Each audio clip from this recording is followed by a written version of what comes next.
Alright everybody, what you're staring at there is the reservoir for the radiator. Make sure you use Dex Cool. This is a 2003 Chevy Venture van. Still going strong. I'm doing the oil change and the air filter change. And that's the intake system. A very old vehicle now. But anyways, changing the air filter, you want to remove your reservoir. There's a nut right here, or a plastic fastener that you want to release. You pull it off the cross member right there. You pull it off just like so. And there's two clips here that you want to undo. But before doing that, you'll want to remove this rubber hose here. You loosen this screw, you loosen that screw, and then you just take off the sensor wire and the other valve. Couldn't tell you which one that one is. It's for the crankcase anyways, but you remove that, twist it, remove it, just like so. So twist, move, and out. And then it leaves you that. Make sure you undo the wire for the mass sensor, undo the clips, and you want to just pull it out like so, lean it forward, slide out just like so. I've already put the new air filter in like so. And ta-da. It's the same thing, just putting it back in. Just slide in the air filter, just like so. You do the process in reverse. That's the intake cover, so just the reverse procedure and away you go. That's the air filter. Now I'm doing the oil change as well. And here it is. I'm just letting the oil sit to the bottom. Make sure it's 5W30. Read your vehicle's manufacturer's oil. See, there's the little book. Focusing. There's the little book. So if you're unsure what kind of oil a vehicle takes, read the book. The information guides right there. It's in your manual. Just like in anything else. Who wants to read a stinking manual, right? But anyways, that's the air filter. I'm moving on to the oil change. So that's the oil cover. The oil filter, you can just barely see right down there. I'm not sure if it's focusing on it, but it's down there. I'll get to that pretty soon. Picked up myself a new oil filter by Perolator. It's an L10111. And I'm going to put that sucker on. So I'll be right back. Okay, everybody, we're underneath it. I'll show you. Right there, you can see the oil filter right there. It's usually hand tight, so you don't have to worry about taking it off with a freaking massive ratchet or something like that. And over there, there's the nut you want to take off. But anyways, this holds about 4.5 quarts of oil. About 4.5 liters. Since we're here in Canada, we run by the metric system. Sorry guys for the stateside though. That's like, I don't know, something like a gallon maybe. 3.7 liters is a gallon, I do believe. But anyways, you want to get yourself a 15 millimeter and lock that sucker on there. And it's just have that on there pretty good though. And watch that puppy go. Once we get this oil, there, make sure you get one of these here too. You gotta watch this oil come right out.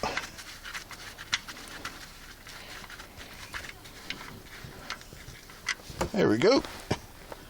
And voila.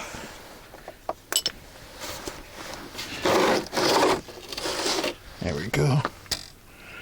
I'm not sure you can see that, but all that nice used motor oil right there. Anyways, that's what you do, folks. Well, oil filter will be after here. Let that drain out for a little bit, and I'll be right back. Okay.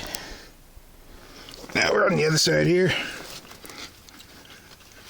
Now, when you usually loosen your oil filter, you're going to get this. There we go. Just make sure you let that drain a little bit before you pull the whole darn thing off. You're going to get yourself all messy. Yeah. Hey, way up there. I'm going to pull that sucker out and drop her in here.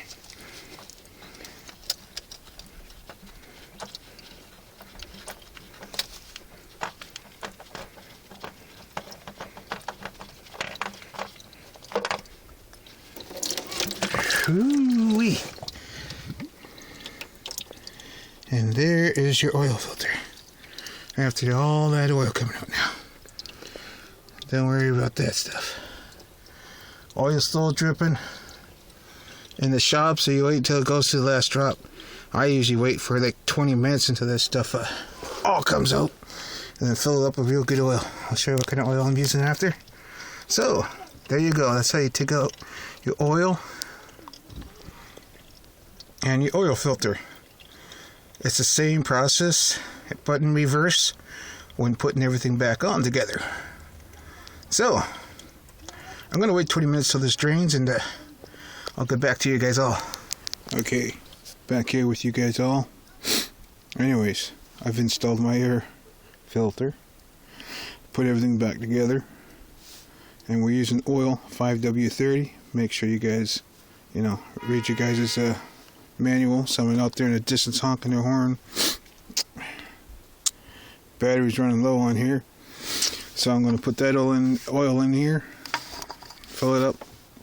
Same process on the bottom here, and I'll put the new oil filter in, put the bolt back in, and away you go. So I'm using Castrol Edge Centec. It's been lasting me this long, and yeah, that's my tune-up for this lovely wintry day. And it's a challenge in putting ramps on, or getting your vehicle on ramps. As you can tell, it's a Chevy Venture van, and I'm going to step in here and show you what the mileage is.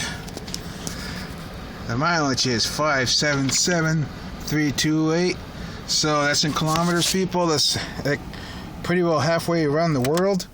And thanks for tuning in. This is how you do an oil change on a 2003 Chevy Venture van. How to reset your oil light. Okay, there's the oil light. I'm not sure if you can see it or not, but okay, here we go. You want to click this 1, 2, 3 where it says 0 on your oil. You want to hold the button down for about 3 seconds. 2, 3, 4, 5. Okay, 5 seconds. It resets it to 100, and now you're good to go. So that's how you reset your oil light. And thanks for tuning in onto this high mileage Chevy for you guys all. So subscribe, like it, share it, and do all the good YouTube stuff.